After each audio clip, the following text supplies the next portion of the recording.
I've been sitting in this chair all day doing rolling footage reviews for my students, doing their plans for the year, and I thought, you know what, I should probably make a video on how to actually do it for yourself if you don't have a coach doing it for you. Now, if you do want a coach to do it for you, hit up the caption. And please ignore my messy room. I'm a black belt in jiu-jitsu, but a white belt in the rest of my life. So the plan for your year to make sure you actually maximize your progress, and I'm gonna put this in very, very simple terms. And remember, I said simple, not easy. Anything that requires a lot of time is gonna be difficult, but to make it to the end of this year with maximal progress, I'm gonna give you a step-by-step plan. Okay, so right now we're in January.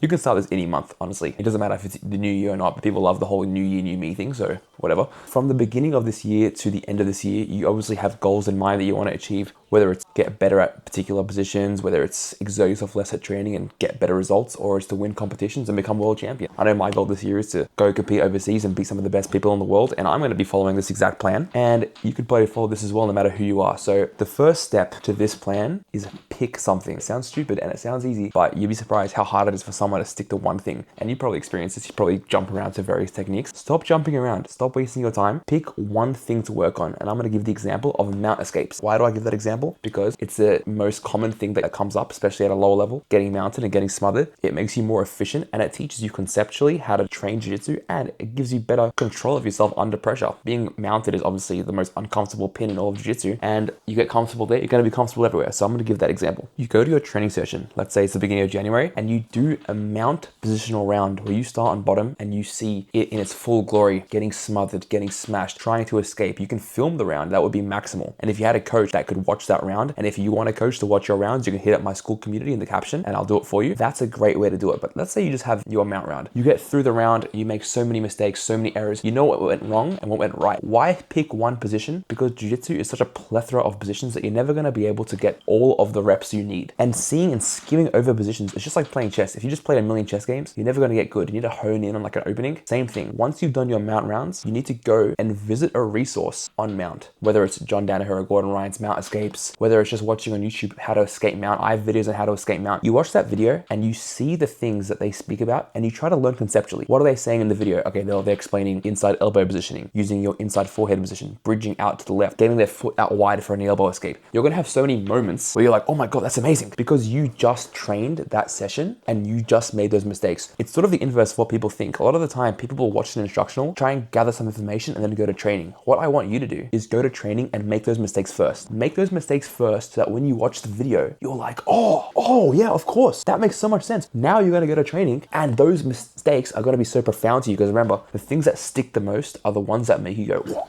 Oh my God. Like I could literally tell you the best detail ever. I could tell you the ultimate detail. But if you don't care and you didn't just make that mistake, you'd be like, yeah, all right. But if you've just spent an entire session getting smashed and then I tell you, bro, just put your elbow here, because you're going to lose it. You're not going to believe it. Go to the session and apply that technique. And I'm going to give you one thing that I think, and this is my understanding of jiu-jitsu, and I could totally be wrong, but my understanding of jiu-jitsu is what would make someone get good as fast as possible is someone who's familiar with enough techniques that they can pick the ones that work for them the best, and someone who can identify and stop repeating mistakes as quick as possible. If every single time you trained, you picked up a mistake and stopped making that mistake, and you're familiar with enough techniques where you could fill that mistake with a technique that worked for you the best. For example, someone like me with shorter arms, I'm never going to be doing amazing darces from everywhere. It's just not going to be my thing. I'm not going to be throwing up darces. But if I only knew how to do darces, I would be forced to play something that doesn't necessarily work for me very well. And opposed to that, I have very flexible hips. So when it comes to retaining my guard, I'm very, very good at getting to the legs because of the way my hips move. Because I'm so familiar with all the darce techniques, but also all the leg entry techniques, I can choose which ones I prefer. And I know that I prefer to use the ones that enter the legs because I'm familiar with it. Once I gain that familiarity, I know I'm familiar with all these techniques and I'm making this particular mistake. Well, because I know so many moves from all the resources I've watched, and if we go back to mount, maybe your opponent keeps shutting your legs down. Well, I know for a fact that if I keep my inside elbows, I have the option of kipping escape and I have the option to do an elbow escape. Well, maybe I'm a bit of a less athletic person and I don't want to do too much kipping, but I'm familiar with kipping escape and I'm also familiar with all the details from how to do an elbow escape. I can then go apply them properly. I go to training, I try it out, I see what I did wrong, I go back to my resource, and you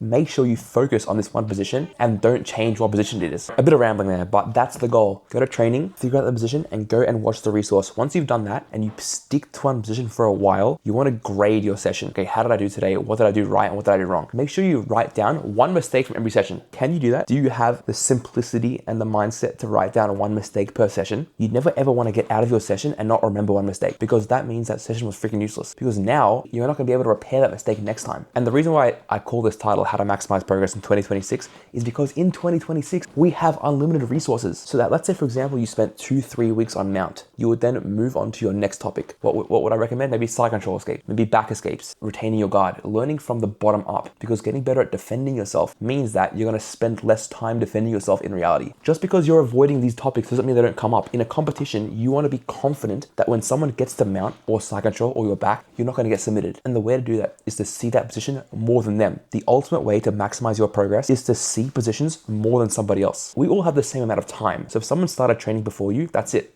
They're always going to have trained longer than you. There's nothing you can do to stop that. What you can do to maximize your progress in that case is to be better than them in particular positions where you take them to that position and you drown them. Not only that, but focusing on defense so that even though they've been training for longer, when they put you in bad positions, you're actually better at getting out than they are at keeping you there. We have our feedback loop of training, mistaking, and then learning a resource and going back and forth. We understand that we have to train in positions that are particular to us, maybe our body type, and learning how to defend properly and pulling opponents into our best position. For example, when I was a blue belt, I had only been training for a couple of years and I wanted to beat black belts. It was just fair enough. Everyone wants to beat a black belt. And what I did was I just focused on 50-50 and getting there from K-guard. That's all I knew. If you got anywhere else from me, I would lose. I managed to then win a black belt national championship in Australia as a blue belt because I knew one move.